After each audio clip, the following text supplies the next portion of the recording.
THE BARN ON THE MARSH By Charles G.D. Roberts It had not always stood on the marsh. When I was a little boy of 7 it occupied the rear of our neighbour's yard, not a stone's throw from the rectory gate, on one of the windy, sunshiny spurs of South Mountain. A perpetual eyesore to the rector, but I cannot help thinking, as I view it now in the concentrated light of memory, that it did artistic service in the way of a foil to the loveliness of the rectory garden. This garden was the rector's delight, but to my restless 7 years it was a sort of gay coloured and ever threatening bugbear.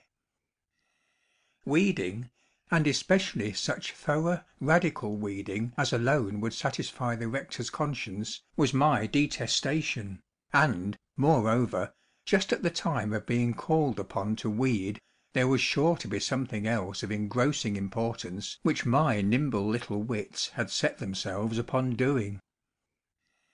But I never found courage to betray my lack of sympathy in all its iciness. The sight of the rector's enthusiasm filled me ever with a sense of guilt, and I used to weed quite diligently, at times. One morning the rector had lured me out early, before breakfast, while the sun yet hung low above the shining marshes. We were working cheerfully together at the carrot beds. The smell of the moist earth and of the dewy young carrot plants, bruised by my hasty fingers, comes vividly upon my senses even now.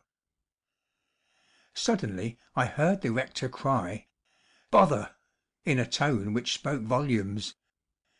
I saw he had broken his hoe short off at the handle. I stopped work with alacrity, and gazed with commiserating interest, while I began wiping my muddy little fingers on my knickerbockers, in bright anticipation of some new departure which should put a pause to the weeding. In a moment or two the vexed wrinkles smoothed themselves out of the rector's brow, and he turned to me with the proposal that we should go over to our neighbour's and repair the damage. One end of the barn, as we knew, was used for a workshop. We crossed the road, let down the bars, put to flight a flock of pigeons that were feeding among the scattered straw, and threw open the big barn doors. There, just inside, hung the dead body of our neighbour, his face distorted and purple. And, while I stood sobbing with horror, the rector cut him down with the draw knife which he had come to borrow. Soon after this tragedy the barn was moved down to the marsh, to be used for storing hay and farm implements. And by the time the scene had faded from my mind, the rector gave up the dear delights of his garden, and took us off to a distant city parish. Not until I had reached 18, and the dignity of college cap and gown, did I revisit the salty breezes of South Mountain. Then I came to see friends who were living in the old rectory.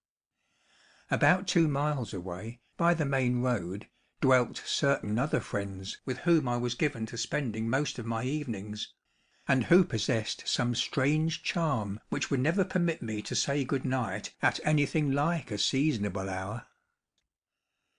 The distance, as I said, to these friends was about 2 miles, if you followed the main road, but there was a short cut, a road across the marsh, used chiefly by the haymakers and the fishermen, not pleasant to travel in wet weather, but good enough for me at all times in the frame of mind in which I found myself.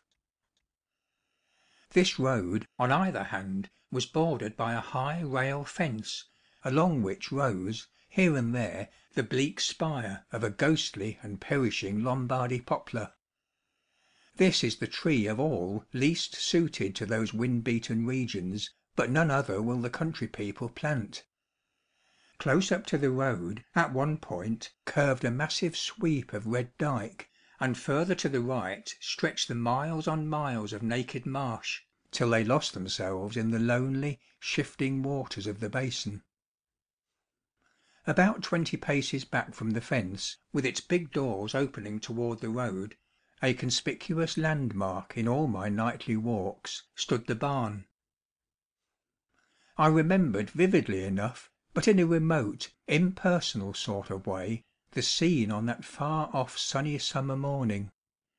As, night after night, I swung past the ancient doors, my brain in a pleasant confusion, I never gave the remembrance any heed. Finally, I ceased to recall it, and the rattling of the wind in the time warped shingles fell on utterly careless ears. One night, as I started homeward upon the verge of 12, the marsh seemed all alive with flying gleams. The moon was past the full, white and high.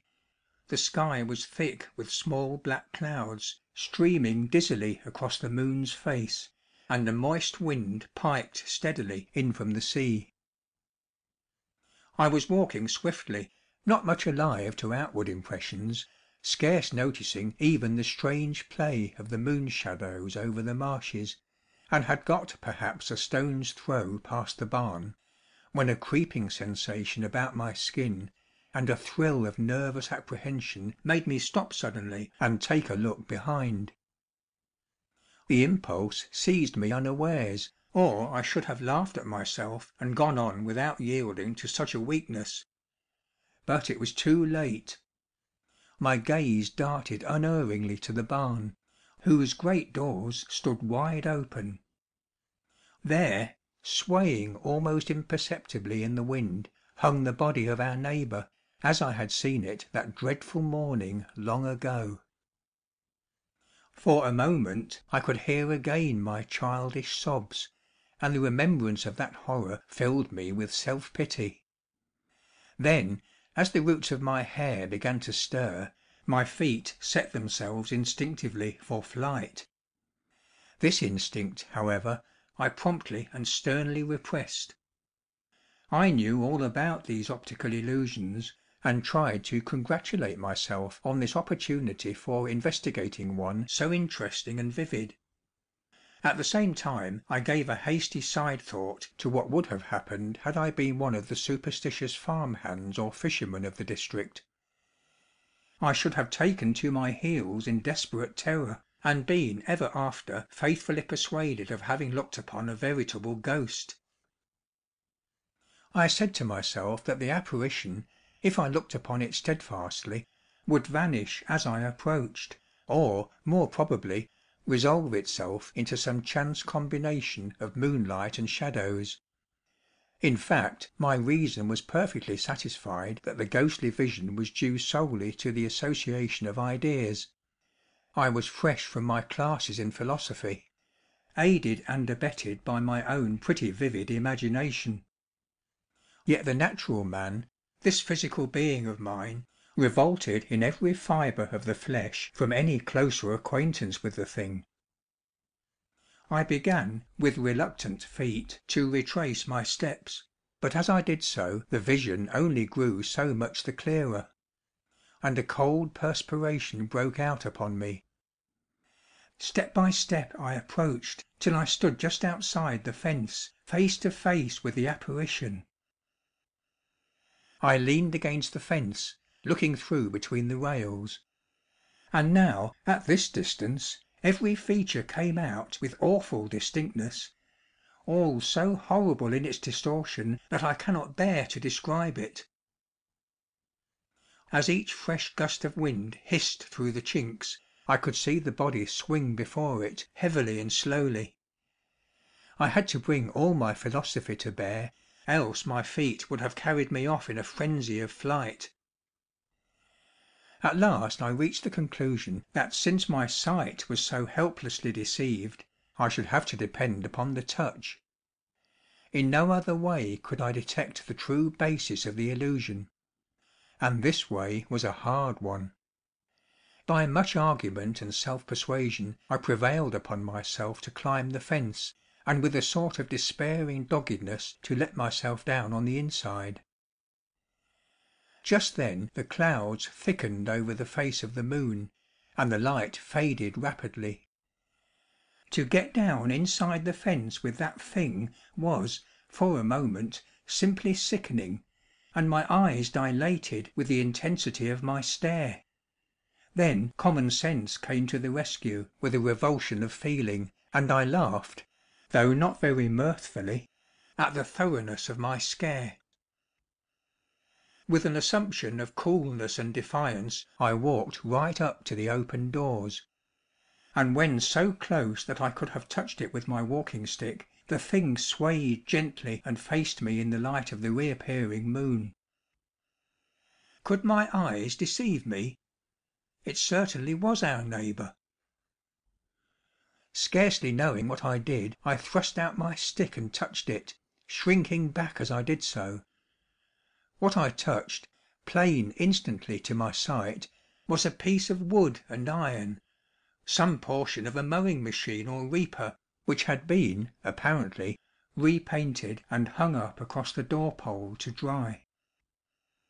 It swayed in the wind. The straying fingers of the moonbeams through the chinks pencilled it strangely, and the shadows were huddled black behind it. But now it hung revealed, with no more likeness to a human body than any average well-meaning farm implement might be expected to have. With a huge sigh of relief I turned away. As I climbed the fence once more I gave a parting glance toward the yawning doorway of the barn on the marsh. There, as plain as before I had pierced the bubble, swung the body of my neighbour. And all the way home, though I would not turn my head, I felt it at my heels. End of The Barn on the Marsh,